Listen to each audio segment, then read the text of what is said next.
JB here. Hope everyone's doing outstanding. November 26th, 2024, 322 on this fine Tuesday. Talk really quick about the market, some names I'm looking at. Go from there. Take a look at the S&P. The SPY over 600.23 right now. I was posting about it before. Extremely tight trading range. 598. Why don't I have this up here? I think it was 598.09. 598.07 was the low, and now 645 was the high. So pretty much 0.2% trading range for the S&P. I keep saying the fact that we're right near all-time highs or at all-time highs, and the market's kind of just churning in a tight range. I think that bodes well for that blue sky breakout to 610 on the SPY. And then all things considered, today we have, I wouldn't call it a crypto meltdown, but you see micro strategies getting it, taking it on the chin, down, is it down 12% right now? And then some of the other names in the space, the miners, you look at Coinbase, they're all in the reds. And then Bitcoin, which is still over 91,000. But surprising there's no spillover effect. So I think that also is a net positive. The VIX was under 14 for a bit earlier, is now back over 14, but not a big deal there as well. So tomorrow we get PCE data. We also have Fed minutes at 2 o'clock. I don't know if any of that's going to move the markets too much in a negative fashion. And after the close today, we have DELL, we have HPQ, we have CrowdStrike, we have Workday. I'm trying to think who else reports. Again, I don't know any of those are going to move too much. I'm certainly interested in DELL. DELL, I just looked at the implied move. It's a was it 12? Why don't I post this up here? Usually I have this $12.98 implied move on a at the money weekly straddle, or 9.16%. I start looking at some possible risk reward option trades, and I'm like, I'll probably just sit on my hands. So if I think it's going to 160, those calls are 133 by 140, the weeklies, which right now you got to think today it's really Thursday at noon, right? Because we only have a day and a half more of trading, because tomorrow is a full day, but then markets close Thursday, and then we have a half day Friday. So you even have less time on the calls. So you take a look at the 160s. That's kind of where I think it might go if it has a huge beat and raise. So I think it'll report a monster quarter. They have reported great quarters. The issue has been the margins. And then, I was talking about this back in the spring. They reported a great beat and raise, all this $5-6 billion backlog. And then somebody started looking at the numbers and said, oh, wow, they're going to grow server revenue, but the margins are flat. And then once you started pulling the server numbers out for the AI side of the business, it was zero margins on the servers, and stock just got pummeled. Well, I think it was at 180, went all the way down to 130.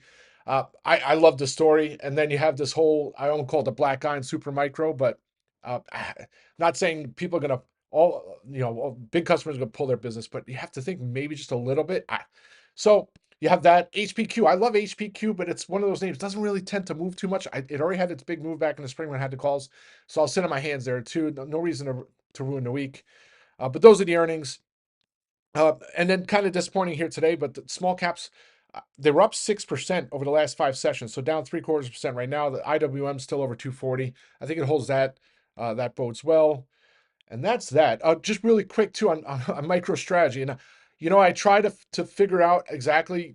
I kind of knew it was a store of value. Like he's holding Bitcoin. The story's been going on for years. So people have been shorting that. I remember GBTC, the Grayscale, whatever it was. People used to short that back in 2013, 14, 15, 16, so on and so forth. So finally it explodes, and right at the top, then the shorts are back. The people who were short the name back way long ago and short Bitcoin way long ago come back when things are at highs, because they see it's susceptible, right? When things are going great, it's very easy to create fear, uncertainty, and doubt. It's a lot easier to get someone to sell out a position than get someone to add a position, right? You can fear someone out. So it's kind of, I don't have any MicroStrategy. It's not a name that I'd probably trade. Just the premiums are nuts. When I say nuts how I trade. I'm not. That's not my. I usually don't scalp things. I don't buy close into money strikes to do that. That's just not my style. Maybe I haven't done that in a while. But just to put things in perspective on today's move, it's down 12%, but then you look, it's still up 44% for the month. It's still up over 460% year to date. And then you look at a name like Bitcoin, it was the same thing when it was at 2,000. it started going down. Everybody started mocking the bulls and saying, "Oh wow, it's going to zero, it's going to zero," and then it's 100,000. And then yesterday you have Peter Schiff still talking about Bitcoin like he was talking about it when it was 2,000, right? And maybe, hey, maybe it goes down to 2,000. Nothing's ever certain. The odds of it going back to 2,000 are crazy. All right, so I just want to put that in perspective. I think the pullback here, MicroStrategy, bodes well. The fact that Square block, what I call it Square, is actually, I mean, it's down almost 2%, but it's holding up well relative to the other names. So I put the chart on in FinTwit. I think I put it in the chat room. Let me see if I can post it in here. But that 89 handle, I mean, it's right here right now, 89.03. It's like hopefully it holds here. I still have those December strikes. I still have the freebie weeklies as well. Still love the name. I think at some point FOMO is going to take over, especially if it starts to break over 95. Hopefully, we get another chance here this week for if it holds 89, and then maybe tomorrow if it shows signs, I might look to get some more strikes. It's funny how it works. The momentum was great. It actually had some downgrades, and the stock was still going. And then Josh Brown on CNBC says he's long, and I'm like, oh gosh. Sometimes like Kramer, all those folks, that's like I don't want them. It almost adds, it's like a distraction.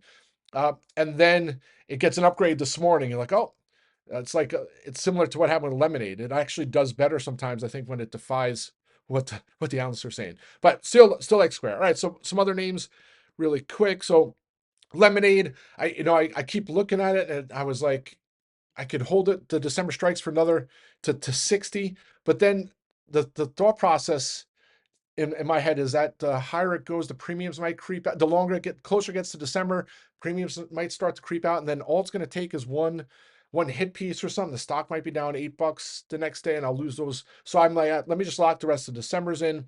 So just a monster trade.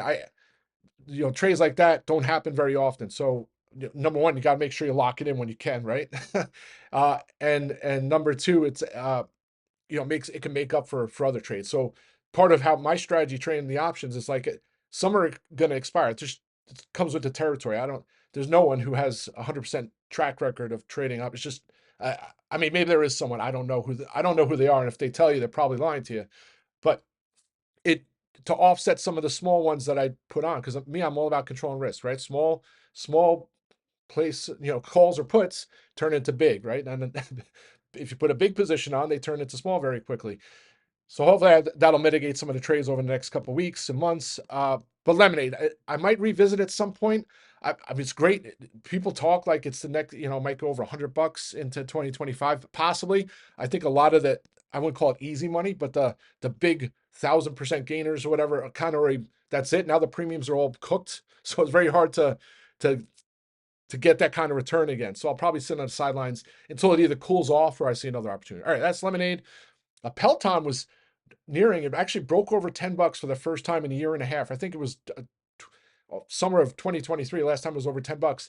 Did that at about 11:45, and then just like it was like oil and vinegar, found pressure back into the nines. And I was actually trying, I thought it was gonna be round two, it was right near 990 just a little while ago, and then now it's down here at 970. Still gonna be patient on Peloton at, I think it's over $15 into 2025. Joby was hanging in there too, just for a little while. It's been staying between $7.90 and $8 for like the last 3 hours, which I think that bodes well considering the stock's went up 50% over the last 7 sessions.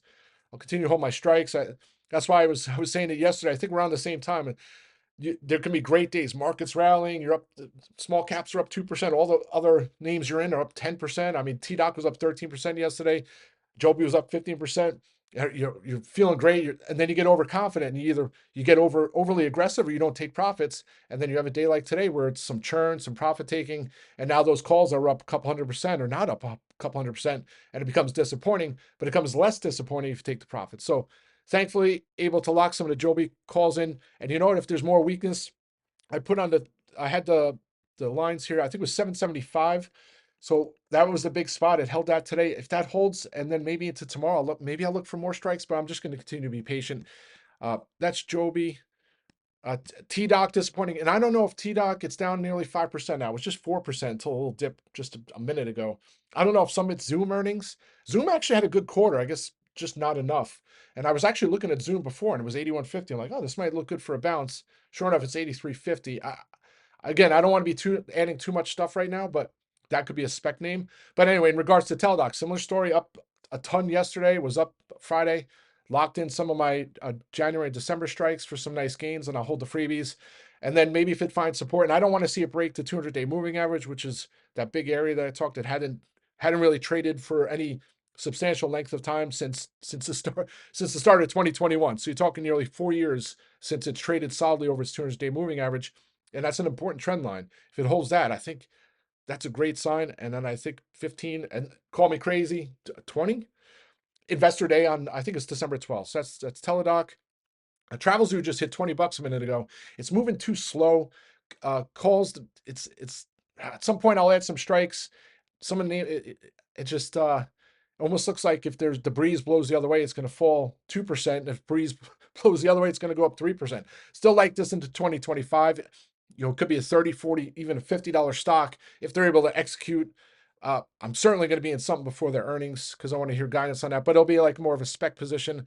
I'm certainly not loading the boat for that possible outcome, because if they're not able to convert the members, then the bull case that I had set out probably is not going to, it won't play out, and then the stock's just going to languish pending their continued buyouts of their stock and outstanding share count, which raises the EPS, lowers the share count, makes a more valuable company. So DELL, HPQ after the close again. Both names I'm kind of looking for to do some strikes, and HPQ is like an under the radar name. So HPQ is slower in this AI revolution. I think their systems are hitting the market this month and then starting next year. So they're more on the personal side, not the corporate side, right? So just probably it's a further out story. But I can see HPQ traded up into the 40s in 2025. It moves so slow that sometimes it's painful, because you can be in calls, it can go up 1%, it can go up another 1%, and then one day I'll get a downgrade, it'll be down 5% and give back all those gains. So for now, I mean, it was 36.50 middle of last week. It's up here 39 and change, which is impressive. I'll just pass on that one. CrowdStrike as well reports. CrowdStrike's interesting. So I think their earnings, they had that whole fiasco, right? You wake up one morning and all the airlines and everything boards all shut down because CrowdStrike had a bug, right? So it got destroyed, and then they had the earnings. It came back, so all the way down to 200 back in August, and then it's rounding up here to 360. So, I mean, is there opportunity? I look at them like, I almost look to think maybe there's an opportunity for some puts. 50-day and 200-day moving average is down there at 311, 312. They're both right there.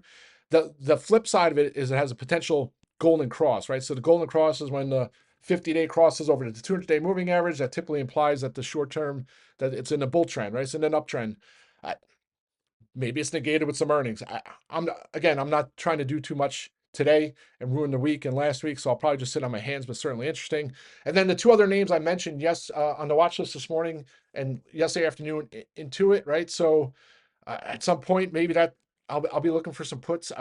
If I look, it's probably gonna be December. It's gonna be like the 580 or 570 puts, similar to what I did in Wingstop back in the spring. When I think it was like 420, I got the 370 puts, and then in a matter of like 5 days, it was 380, right, or 370. I'm not saying into it's going to get down to 570, 580, but if it does sell off and get to 610 to 570, 580, December strikes will pay, especially if it happens in a matter of a couple sessions. So that would be the play. I'll wait.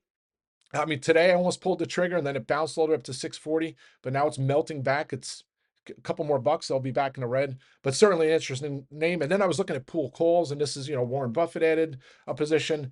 And then sure enough, after its big, I think it rallied 6% yesterday, it's down 3% today. I think that heads up to all-time highs in the coming weeks. It's a great story, even without the Buffett investment. The issue, it's up from $200 since its earnings in the summer. So maybe it's still some profit takers churning there, but definitely a name I'll be looking at. And I think that's it. I'm almost out of breath. Let's have a great day, folks. I'll be back on audio rock and roll.